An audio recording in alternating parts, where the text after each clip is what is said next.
Well, hey everybody, welcome to Crosspoint. Man, who's excited? Come on, the holidays are officially here. We are so excited you're joining us today. My name's Kurt, and today we are kicking off the At the Movies Christmas edition, where we're going to be looking at some of this season's best movies and the spiritual threads and questions that these movies raise for us. And the cool thing is, if you're joining us for the very first time, you've got some free movie tickets coming your way. More on that here in just a moment.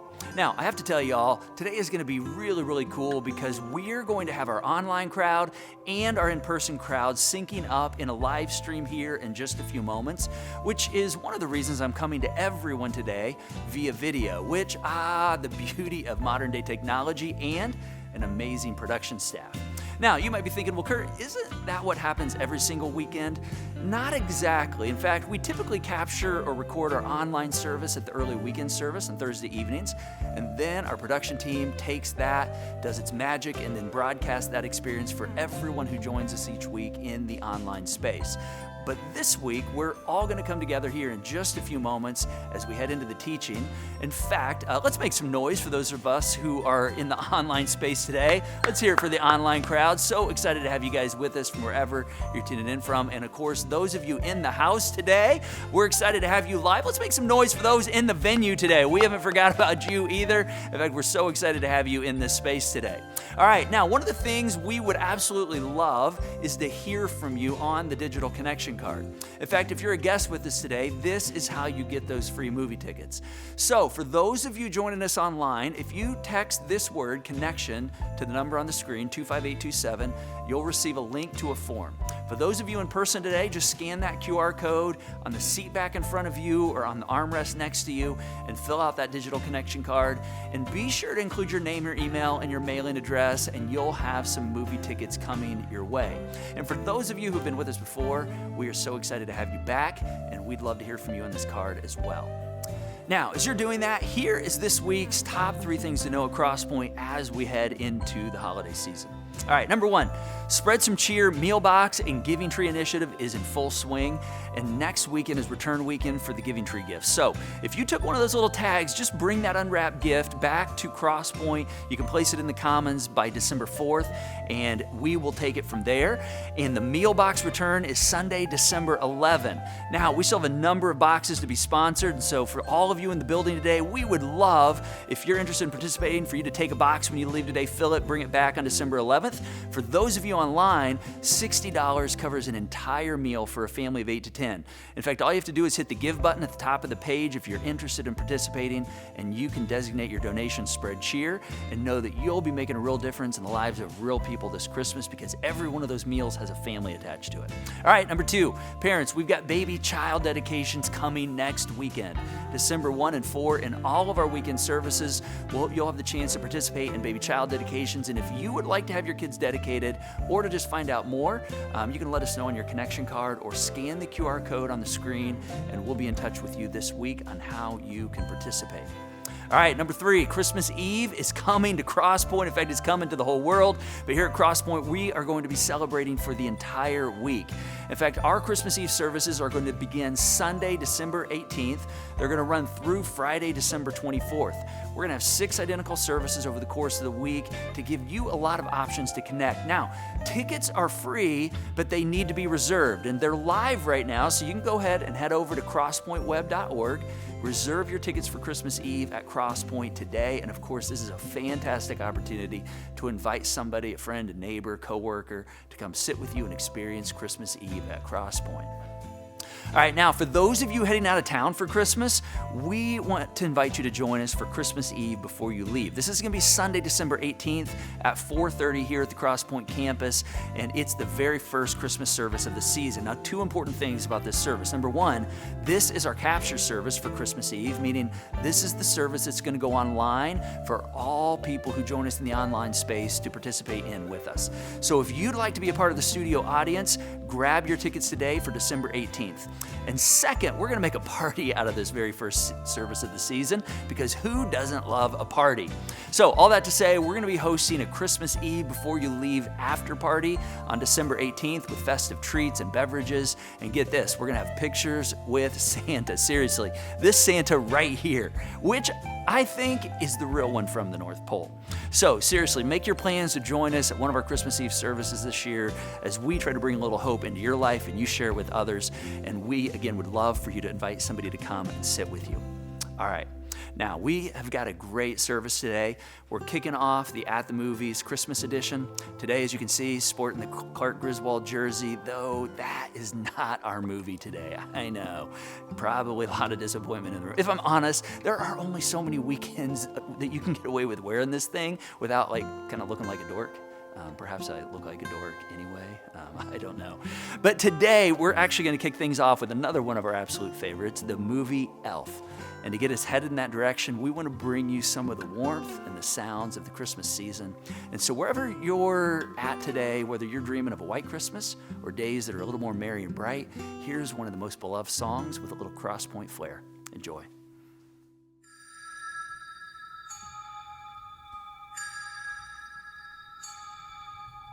I'm dreaming of a white Christmas, just like the ones I used to know, where the treetops glisten and children listen to hear sleigh bells in the snow.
No human being has ever set foot in Santa's workshop. That is, until Buddy. I hear you're going on a journey to the big city. Can't wait to see my dad. This might be the opportunity to find out who you really are. Bye, buddy. Hope you find your dad. Thanks, Mr. Narwhal. Papa says New York is pretty different. Sorry! Looks like a Christmas tree. Sorry I can't ride with you the rest of the way up. Well, have a good time. Oh, I forgot to give you a hug. Dad! You look like you came from the North Pole. That's exactly where I came from. You have another son. You like sugar, huh? Is there sugar and syrup? Yes. Then yes. We can't leave him alone. He's gonna destroy the place. Son of a nutcracker! These guys are bad news. Snowball. Where did you say you were from? Fruit spray?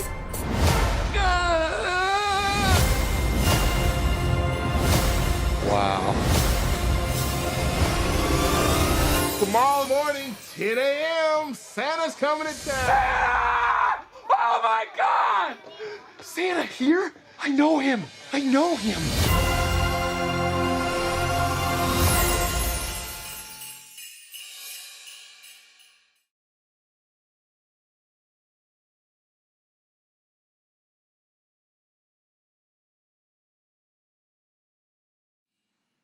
How about that? Welcome to Crosspoint.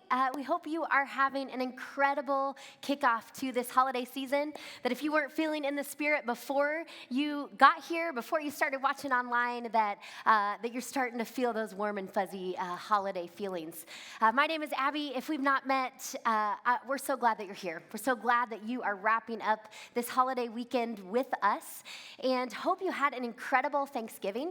I had a great Thanksgiving. My family and I got to spend a few days at Lake Michigan with some extended family in this awesome house. Great time with family and doing some traditions that are long-standing.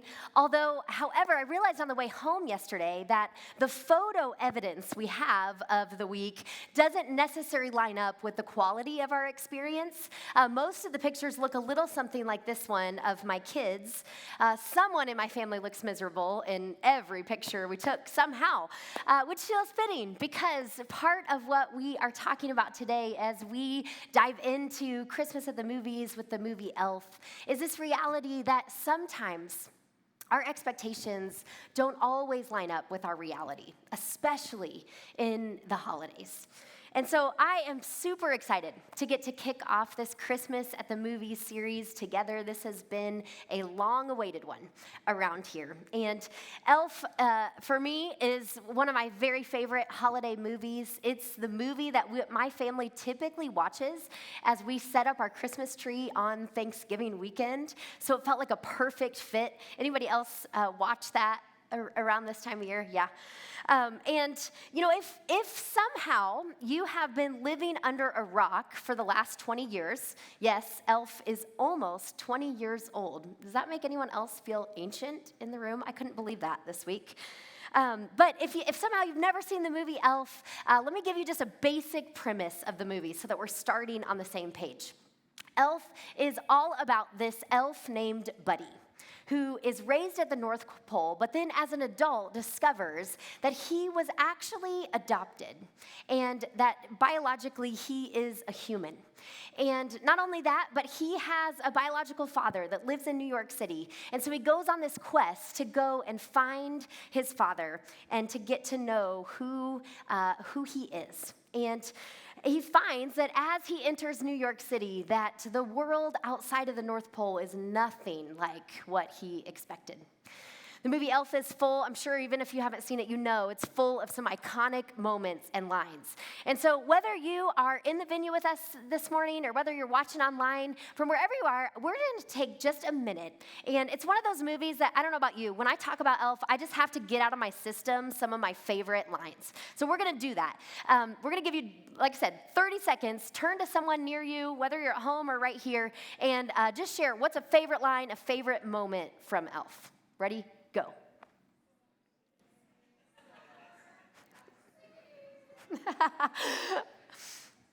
I love that there's singing happening in the room. There's so many good moments. And, you know, today we're actually going to spend most of our time looking at the perspective of Walter, who is Buddy's biological dad. And one of my favorite moments in the movie is when Buddy and Walter first meet, when Walter has this huge bombshell dropped on him as Buddy shows up at his office and starts singing what some people in the venue were just singing. I love you, I love you, I love you. I'm losing my voice. My voice never sounds better than this, though, so that's the best singing that you're ever going to get from me.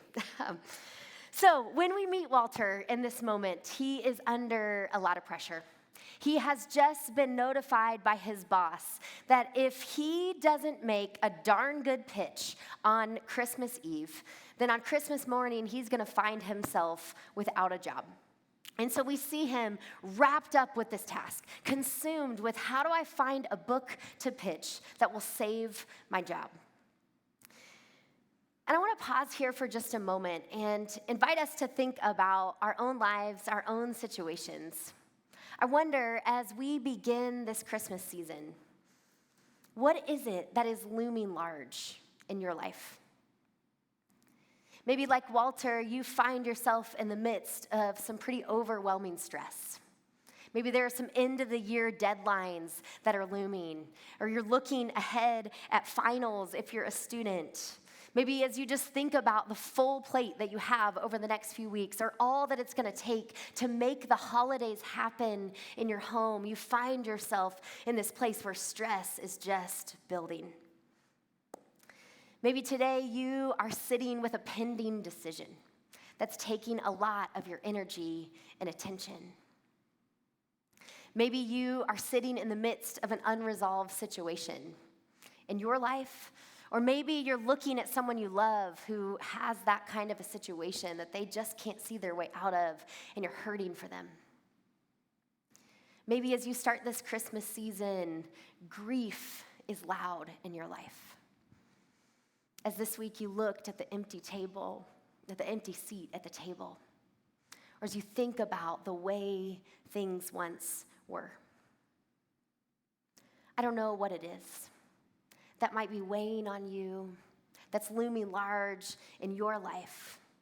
But I know that for most of us, the holidays are a mixed bag. That often they are more complicated than we expect. And in the movie Elf, we see how this plays out for Walter throughout the movie. We can feel the pressure that he's under. We can empathize with his frustration as Buddy continually derails his work. Or maybe I should say, I can empathize with the frustration as Buddy continually derails his work. I have a 4-year-old at home and a 3-month-old, and so my life is full of interruptions. They've not yet had a time where they've picked up my phone and asked someone what their favorite color is, but I did have a moment this week where I was working on the sermon, I was writing, and my son was just behind the computer singing, "Look at my booty, look at my booty." And so in that moment, I was thinking about Buddy sitting in Walter's office, and man, just how frustrating that can be. As we watch the story unfold throughout the movie, we can also see from our perspective what Walter is missing. From the comfort of our couches, it's obvious to us that his preoccupation with his stressful situation is causing him to miss the things that really matter in his life. He has this son that he's never known who wants nothing more than have a relationship with him. He has another son who he has raised, who somewhere along the way stopped expecting his dad to notice him. He has this over-the-top supportive wife. Every time I watch that quick scene where Walter and Emily are talking about the fact that he has this son that they never knew about, I can't get over how immediately chill she is. I think it might be the most unrealistic part of the whole movie, but we can battle about that later. But there are all these things in Walter's life that he's missing, that he's bowing out of because his mind is so focused on his work, on what's right ahead of him, on this deadline that he's got to make. And you know, it's easy for us from the outside to see what he's missing. But it can be more difficult to identify when the same is happening in our own lives, can it? When our plates are full, when our attention is preoccupied, when we have places to be and things to do, we often don't realize all that we are missing in the process. And you know, the same was true at the very first Christmas. There were people who had been waiting their entire lives for that moment. And when it came, they missed it. Matthew is one of the people in the Bible that gives us a record of a version of the first Christmas story. And he starts his story with everyone's favorite thing in the Bible, a big, fat list of names. Don't you just love when you get to those? Don't you just love like reading every single one of them? I'm just kidding, we don't. But why does Matthew start this way? He starts this way because he knew that the people who would first be hearing and reading his words, that for them, this list of names would mean something. And it would help for them connect the story of Jesus with that which was looming large in their lives in that moment. See, they were people who were raised with stories of a God who had rescued their people from slavery and had promised to do it again. A God who would someday make right what had been broken, who would restore the power that had been taken from them long ago. They were people who were raised believing that they were part of a story that was going somewhere, that God had promised through the line of David that they would be part of a kingdom that lasted forever. And yet, the hope of those promises seemed so far from the reality in which they were living. Instead, they found themselves living under the oppression of yet another foreign government who was getting more powerful by the minute. They were watching their identity slip away, living in an era of political madness where 90% of people lived below the poverty line and had no idea where their next meal would come from. They were people who were desperate. They were longing for someone to come and reestablish a kingdom in which they could finally live well. And so, this is why Matthew starts telling the Christmas story with this genealogy, this list of names, as a way of saying, hey, you know that person, that leader, that Messiah that you have been waiting for all of your lives? He's actually already here. But listen up, lean in, because his story is not what you would have expected. See, much like Buddy, when Jesus comes on to the scene, he is nothing what people thought he would be. Many were looking for a military leader, a king, who would save the people of Israel. But Jesus came for a different purpose.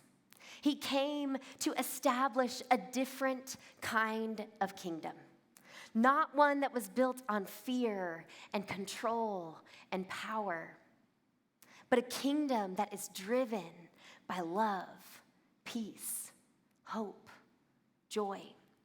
Not a kingdom for an exclusive in-group of people, but a kingdom for all people.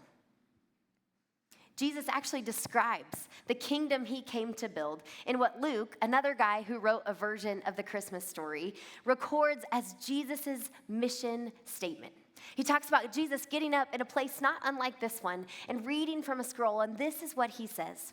He says, "The Spirit of the Lord is upon me, because the Lord has anointed me to bring good news to the poor. He has sent me to proclaim release to the captives and recovery of sight to the blind, to set free those who are oppressed, and to proclaim the year of the Lord's favor." Now listen, I know, when we read things from the Bible out loud, it's easy to gloss over, to not really listen to that part, but I don't want you to miss this part. See, this is central to understanding the story of Christmas, what it means that God came to live among us, because Jesus is saying, listen up.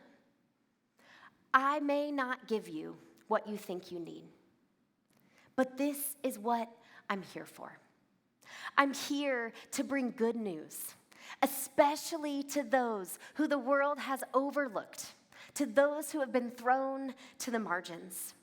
I'm here to set you free from what has held you captive, to reveal what you have not yet been able to see, to lift the weight of oppression that you have been living under like it's normal, and to show you a God who is good, who is loving, who is for you and for all people. This theme of upended expectations is a solid through line throughout the story of Jesus, and it's also a theme we see throughout the movie Elf. For Buddy, nothing in New York City is what he expected it to be, right? From the moment that he realizes raccoons aren't super into hugs, I love this one, to the moment that he discovers that Gimbals was not actually expecting a visit from the real Santa. You sit on a throne of lies. There's other characters in the movie, too, that have their expectations upended. Walter is certainly one of them. He didn't expect to have another son. He certainly didn't expect that son to have been raised by elves at the North Pole.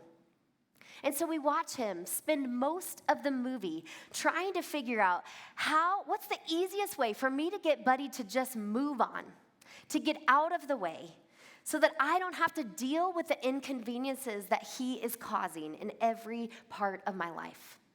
Walter's trying to just get past this interruption that Buddy has caused for him. Until there's this pivotal moment when something clicks for Walter.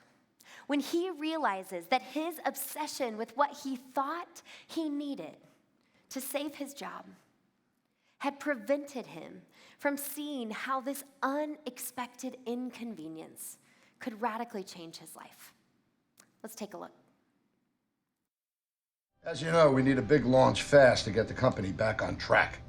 So I think I speak for my fellow board members when I say, this better be good. Before I get into the story, let me start with the cover, okay?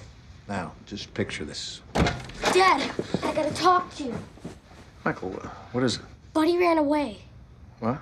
He left a note. I'm scared, Dad. He's gone. Let me just finish this meeting and then we'll figure it out, okay? Figure out what? Buddy cares about everybody. All you care about is yourself. Hey, Michael. Wait.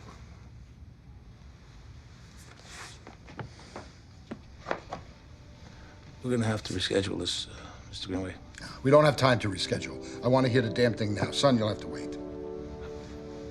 Don't tell my kid what to do. Can't we do this another time, Mr. Greenway? I flew in just to hear this pitch, and I intend to. It's gonna have to wait. If you want to keep your job, Hobbs, you will pitch me this book right now.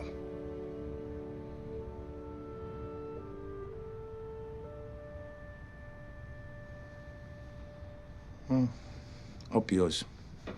Yeah, up yours. Hobbs! Hobbs! Hobbs! You walked out of here and you're finished at Greenway! You're finished! This is the invitation of Christmas, right? To press pause on the things that throughout the year seem to be most pressing.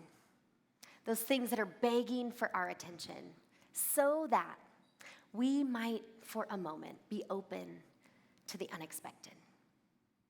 To see beyond our circumstances at the things that God would have for us that are more than we could dream. And so the question is, what does it look like for us to open ourselves to the unexpected things that might come our way this holiday season? I think to answer that question, we can find a couple of clues from someone who didn't miss what was happening in that first Christmas story. A woman named Mary. You may recognize her as the mother of Jesus. And you also might think, well, obviously Mary did not miss Jesus' birth. That would not quite have been possible. But actually, that's not true. If we pay attention to her story as Luke tells it to us, there is this moment where Mary makes a conscious decision to be open to this wildly unexpected way that God wanted to work in her life. Luke tells us about this interaction when an angel comes to Mary and tells her, guess what? Your lucky number has been chosen and you win a baby. And by the way, that baby is also the Son of God. And this teenage girl, Mary, is confused and disturbed, obviously. She has some questions that she needs to work through. But by the end of the conversation, she gets to this point where she makes a decision. Luke tells us that Mary says, "Here am I, the servant of the Lord. Let it be to me according to your word." In other words, she consents. She says, okay, I'll do it. I wish we knew more about her story, about what it was that got her to this point, that prepared her to trust God in such a radical way. All we know is that in this moment, she made a decision to make room for the unexpected in her life. And this was not a small inconvenience. In addition to the minor inconvenience of growing a human baby in her body for 9 months, I did that this year, so I've got a little, feeling about that. Feel my girl Mary. But in addition to that, she knew that saying yes in this moment would make her an outcast in her community. It would bring shame to her family. It would forever change her relationship with her fiance. And more than that, what we miss often is that Mary knew by saying yes in that moment, it very well might cost her her life. She didn't yet know, but would soon discover how radically becoming the mother to this child would change the course of her life. That in just a few years, it would mean her fleeing as a refugee to a foreign land to save this child's life, not to mention what she would have to endure later on. But despite the cost, Mary says, I'm in. And what she gained was a front row seat to how God would change the course of history. She became the person who got to know God in the flesh in a way that no one else ever would, in the intimate way that a mother knows her child.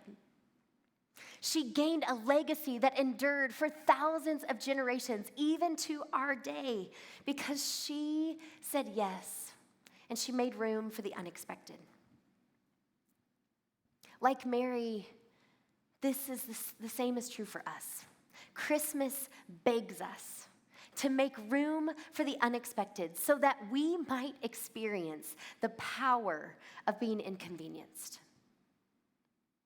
Let me tell you about one of the ways that I've been experiencing this in my life recently.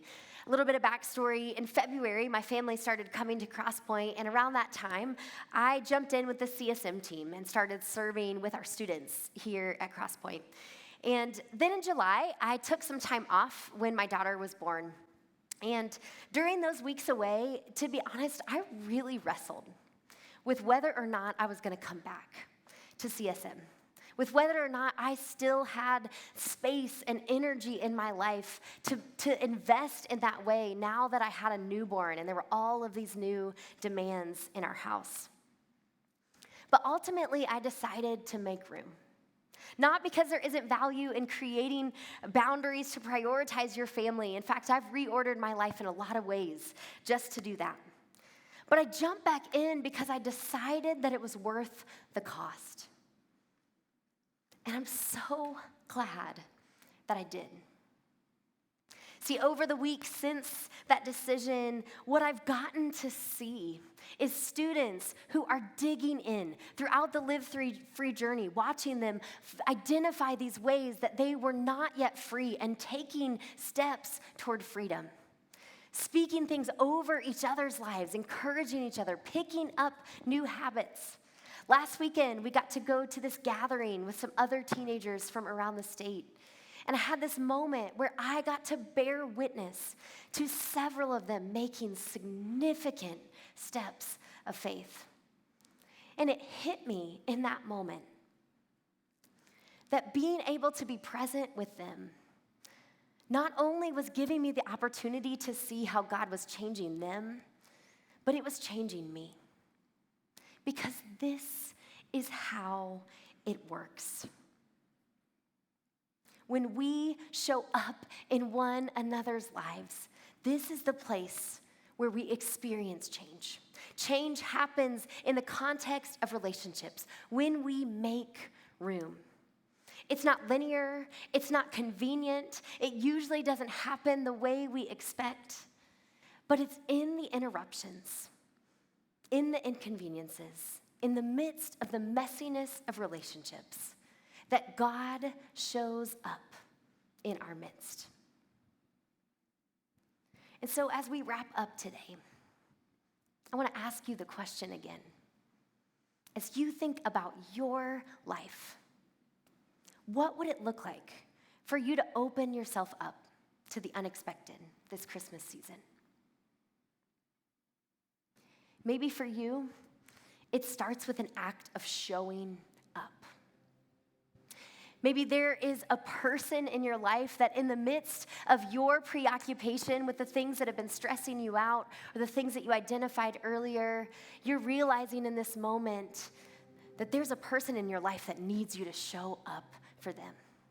And so you're going to take a step this week to do just that. Maybe for you, it's an opportunity to show up by saying yes to serve in a new way, here or in our community. Maybe for you, you're not so sure about all this Jesus thing, all this Christmas thing. Maybe as we talk about this story, there are a lot of questions that come to your mind. I get it. I'm glad that you're here. And so maybe for you, being open to the unexpected looks like showing up with just a little bit more openness. By deciding to be here or to watch online throughout this series and just to crack open the door to see what might happen as you open up to what God may have for you, maybe for the first time. Maybe for you, it has nothing to do with any of those things, but showing up looks like as you go throughout the things that are ahead of you over these next few weeks, realizing that wherever you go, you want to show up fully there, to be all there, to be present where your body is so that you don't miss what's happening right in front of you, the things that matter most. Maybe for you, being open in this Christmas season looks a little more like making room. Maybe making room literally in your schedule to have a little more space to pause, a little more space for those in your home who need you, a little more space for someone else that you can serve. Or maybe the invitation for you today is to make room in your soul. That even in this moment, for you to pause and to think back to that thing that is looming large in your life and to see what happens if you just release your grip a little bit on that. In fact, over these next few moments, we want to create an opportunity to do just that. Before we head into all of the rest of the things that this day and this week might hold, that we don't miss this moment. So let me pray for us as we do. God, I thank you that over and over again, you prove yourself to be a God who shows up in ways that we would never expect. God, that you are a God who is better and bigger and more loving than we would anticipate you to be. And so, God, I pray in these moments that you would meet us here, that you would give us the ability to be fully here in this moment with you and to make room for the things that you have for us this day, this week, this Christmas season. Would you open our eyes to your kingdom, to the things that you are speaking to us in this moment?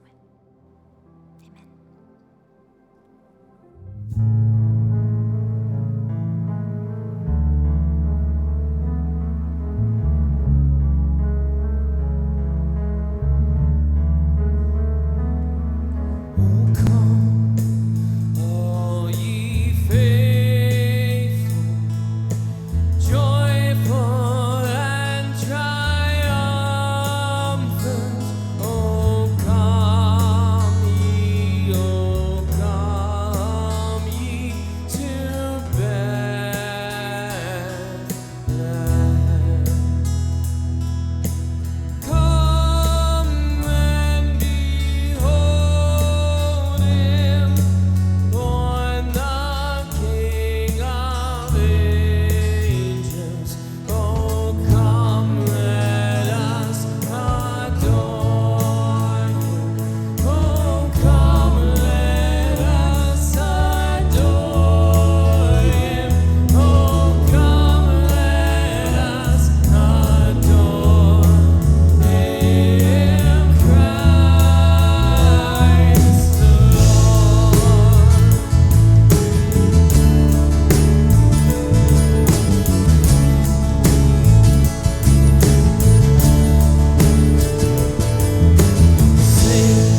All right, well, man, thanks for joining us today. Our prayer for you today is that you would experience Jesus as that wonderful counselor and that bringer of peace this week. Again, if this is your first time with us, be sure to fill out that form next to the stream to get those free movie tickets coming your way. And we hope you enjoyed your time with us today. Now, if you'd like someone to pray with you today, simply text the keyword "need prayer" to this number, 25827, and somebody from our prayer team will be in touch with you here in the next 24 hours. And if you like what you experienced today and you'd like to donate, you can do so to the online Joy Box by hitting the Give button there at the top of the screen. You can make a donation and know that you're a part of many, many people fueling all the goodness that comes out of this place. Have a fantastic week, and we hope to see you next week for part 2 of At the Movies Christmas Edition.